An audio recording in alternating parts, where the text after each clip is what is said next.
Hey guys, it's your boy Fred Chill. Gonna do a little intake install on Big Red over here. Let's see what we got. We got a Whipple Ecoboost, Whipple Supercharger intake. Got your clamps, nice filter, little heat shield, aka dust shield.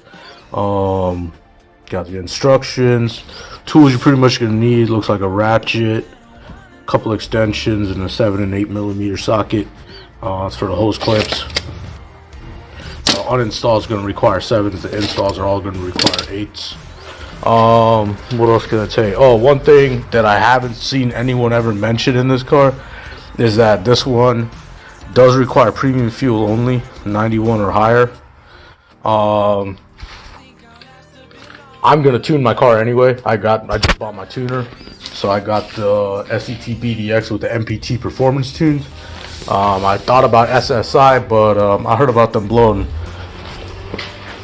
turbos left and right. So yeah, I want to avoid that turbo problem.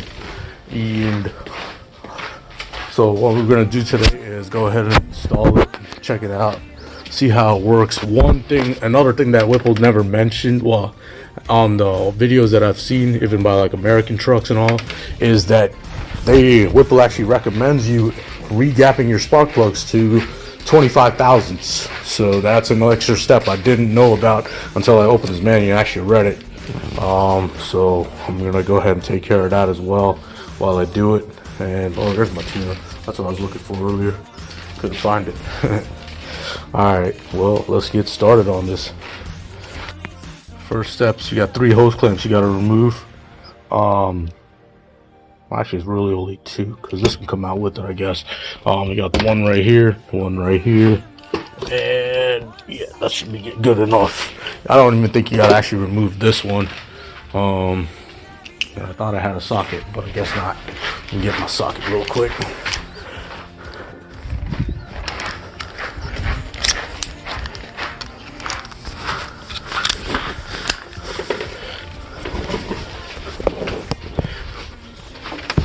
Push you guys up right here. I'm gonna need this real quick. And this one was already loose. Well, that's definitely not a good sign. But whatever. I'm gonna fix all the problems on this truck. I just purchased this truck maybe about 2 months ago now. Not less than 2 months. I've already put in my full race catch can install. Check out my video for that. And I mean, other than that, I haven't done too much to the truck yet. I got, like I said, I got my tuner already. I actually got my, I don't know if you guys can see it or not, but I got my Mishimoto intercooler, which I'm gonna save that install for another day. It's like 40 degrees out here, so I'm not trying to do it today in the cold. I'm rushing as is to kind of get it done. I was out here already doing my wife's headlights, so you know, check out my video for that one. And let's get to this. I'm gonna reach down here and get this sucker out of here. Probably gonna require 2 arms for this, so I'll be back with y'all. Alright, so I loosened those 2 clamps. There is a plug right here. Should be pretty straightforward to get out, I hope. Please come out. Alright, not really sure what the hell is holding on to that.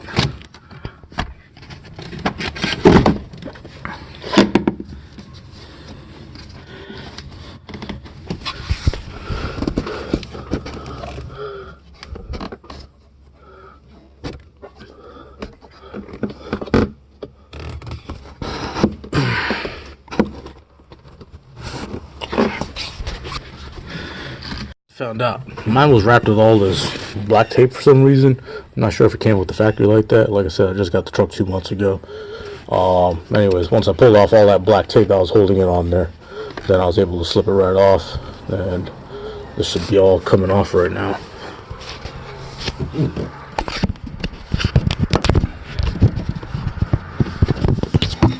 Try to get you guys a good point of view so you can see everything as I do it. Instead of me holding the camera the whole time for you.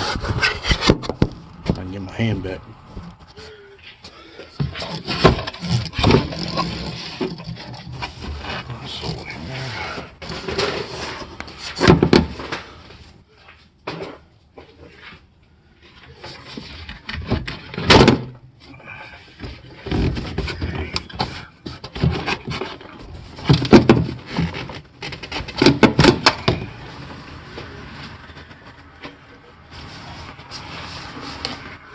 This is the whole cover to the intake. You really didn't need to take this clamp off the cover unless you just wanted to make it easier to store or something. I'm probably going to end up putting everything back in this box, just so I like to keep all my stock parts here and there. So in case anything ever happens and I got to claim insurance or something, I could put it all back together for you real quick. Checking it out. These are those little, like, I forgot what they're called. They're like the little diverter valves or something. Not diverter valves, something to force the air in and reduce the turbulence in the system. Let's pull out our factory intake. It's actually new because I had the dealer actually put all brand new spark plugs in, all brand new coil packs in, and a new air filter in before I purchased the vehicle from him. So I guess I could do a little vacuum with it real quick. I'm gonna vacuum out this air box. See, it's kind of filthy. I don't want to put my new filter in dirt already, so let me go vacuum it out real quick. Now that I'm back, cleared my air box and stuff, we gotta get this sensor out of here, the IAT sensor, and should be straightforward getting it out. I think it's just twist, turn, in there. Wow.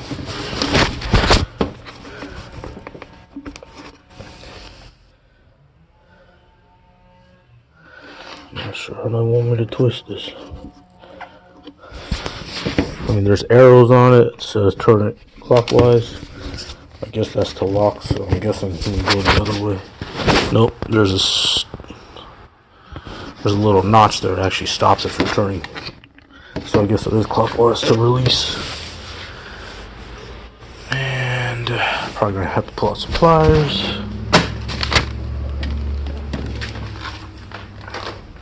I'm gonna go ahead and drop the cone filter in. Filter looks pretty decent. It's beefy. Just drop that straight into your box like that. No, don't worry about tightening it down. No.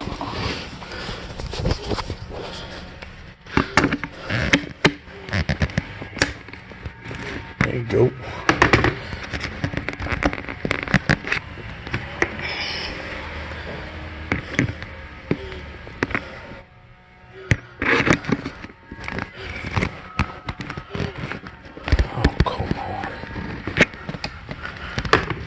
Try not to break the sensor. That's the key. Alright, so I got them all clipped in now. I just ended up putting the screwdriver from this side, and then I was able to just give it a little tug and it popped right on. Don't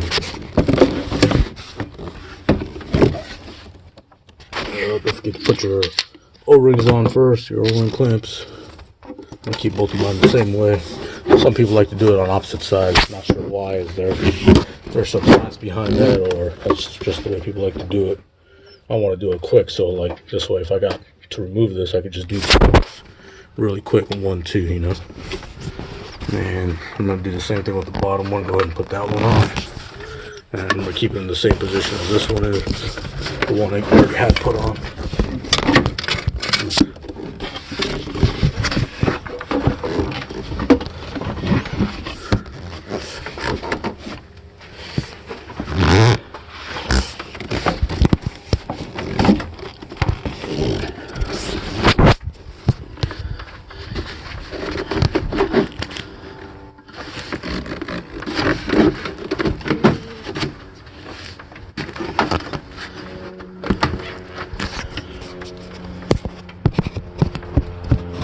Well, fellas, there you go. You got it in.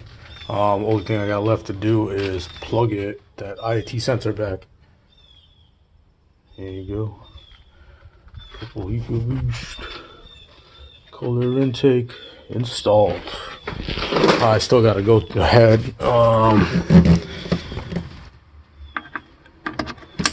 That's that, and the only thing I got left to do is go ahead and gap these plugs. Plug's pretty easy to get to. I mean, I can't run my cover anymore because of my oil cooler, but as soon as you pull off your engine cover, all the plugs are accessible, so it's not a pain in the butt. Don't forget to put your seal on it, and also there is a I guess like a rubber grommet ring that you can put on here so it doesn't like scratch and you don't have to hear like mess up your piping. Definitely check it. Definitely get that put on. What else? Anything else I forgot? Nah, I think that's it. Well, you see how easy it is to install. I mean, it's going to require 2 hands for sure. Plus, the hardest part about this intake versus the other ones is that the programming that's required, and this one's requiring you to gap it at 0.25. So, 0.025, 25 thousandths. Sorry about that. Yep. All right, fellas. Have a good one. Catch you on the next install. Peace.